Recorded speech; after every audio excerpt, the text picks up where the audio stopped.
हनुमान जी के जय बोलो जाओ बबुआ, वही हनुमान जी के दरबार में चलो। देखिए ऐसे तो रंगबाज ढेर लोग भइल, लेकिन हनुमान जी ने बड़का रंगबाज केहू भइल ना। रंगबाज के माने क्या? देखिए रंगबाजी अगर सीखे के बाद तो हनुमान जी से। रंगबाज के माने का कमजोर पो, अबरुआ पो, मुहदुबरा पो, गांव जवार में ना टेम्पू पो। हनुमान जी रंगबाजी कइले। कहां? पहिलका रंगबाजी देखी विदेश, फॉरेन कंट्री, विदेश। कहाँ? लंका।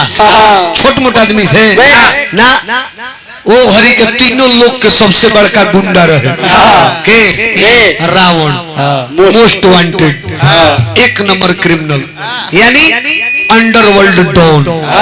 पूरे दुनिया जरा से कांपत रहे, जौना के चलला से धरती कांपत रही। आदमी के बातें छोड़ दी, चलो तो दशानन में डोल तो अवधि जब चले तो 3 आदमी से रामचरितमानस में गोस्वामी जी बन गए कि 3 आदमी से धरती कपली। 3 आदमी से, लक्ष्मण जी से, अंगद जी से और रावण से।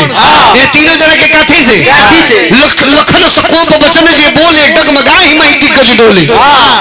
लक्ष्मण जी क्रोधित होकर के आज जब बोले लागत रहे तो धरती कांपे लागत रहे।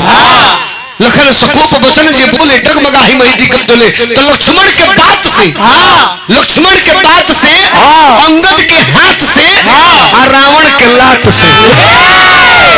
रावण चलत रहे तो धरती कांपे लागत रहे कि वो भी कहा पाप करिए। तो वो ऐसा रंगबाज के से रंगबाजी जाके हनुमान जी कोई छोट मोट आदमी से ना।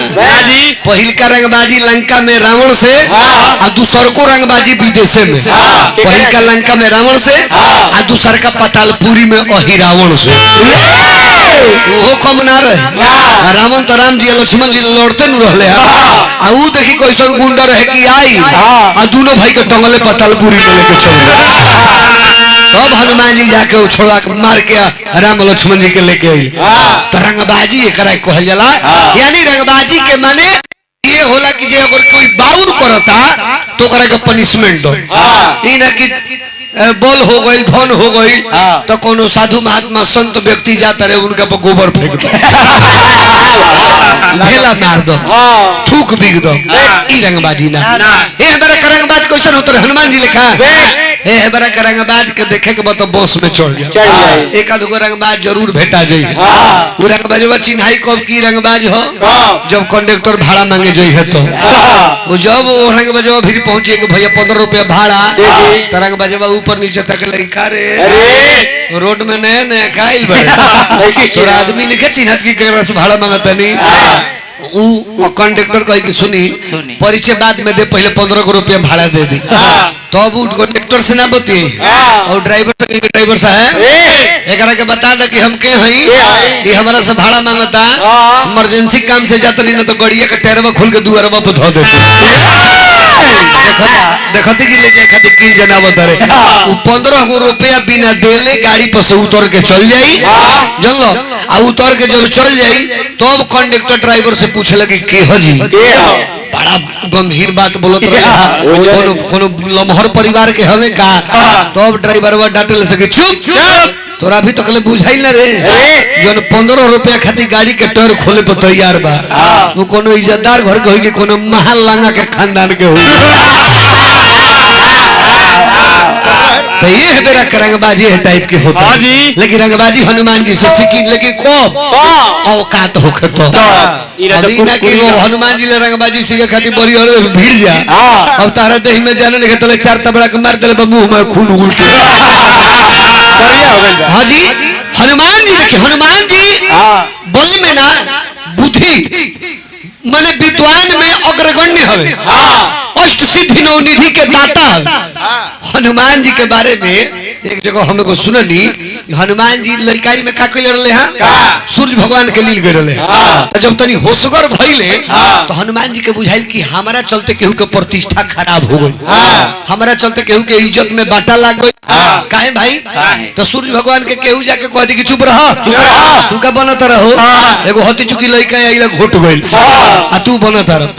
हनुमान जी के बुझाइल कि हमारा सूर्य भगवान की इज्जत खराब होई।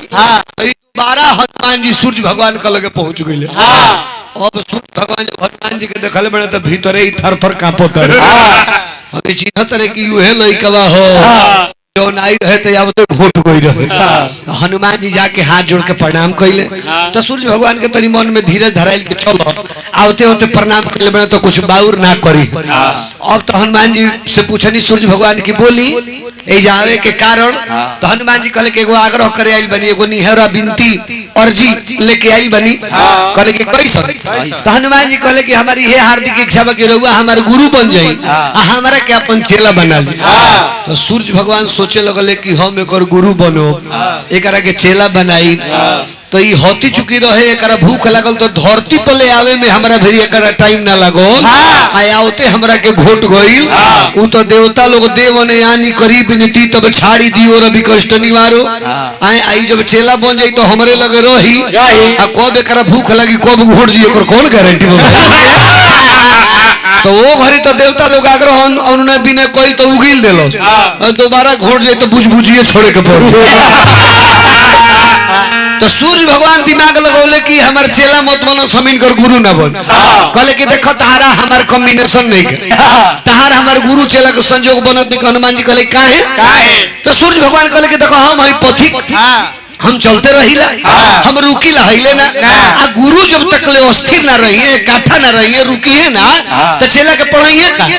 हनुमान जी कहले कि हमें बहुत बड़ टेंशन नहीं है और रउआ चलते चलते पढ़ावे में सक्षम बानी। कहले कि तो हम पढ़ा देब लेकिन भाई तोहरो तो क्वालिटी होके के चाहिए नु। हनुमान जी कहले कि तोरो चलते पढ़ावे के गारंटी ली हम चलते चलते सीखे खातिर तैयार बन।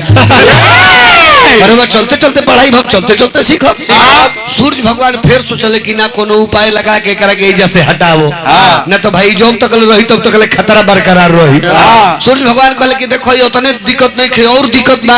हनुमान जी कहले का? कहले कि ठीक बा हम चलते चलते सिखाई तू चलते चलते पढ़ ले लेकिन गुरु और चेला के मुंह आमने सामने रहल जरूरी बा। हनुमान जी तो कहले कि तो एमे का दिक्कत बा?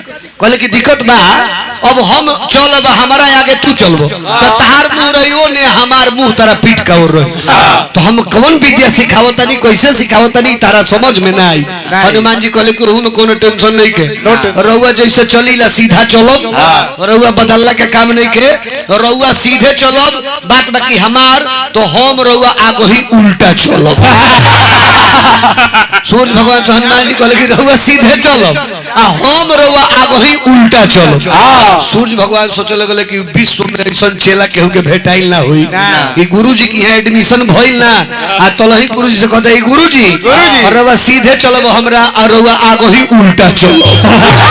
तो हनुमान जी के कहे के तात्पर्य ई रहे कि रउआ सीधे चलब हम रउआ रे मुंह को के पिछकुरिए चलब मन है से पिछकुरिए चलब और रउआ रे मुंह रही और रउआ पढ़ाई हम पढ़ लेते। ये प्रकार से सूर्य भगवान के अपन गुरु बना के हनुमान जी उनको प्रतिष्ठा के ऊंच कर अब केहू ना नु कही कि तरह के बोलो इका ली जो है तो सूर्य भगवान भी कहे के जुगाड़ रही यारे तू केकर बात बतियाओ तारे हमरे नु चेला शिष्य है कॉन्फिडेंस नहीं तो ठीक रही ई केहू के हमनियो के आ ओवर कॉन्फिडेंस हो जाई तब बाबू हो जाई।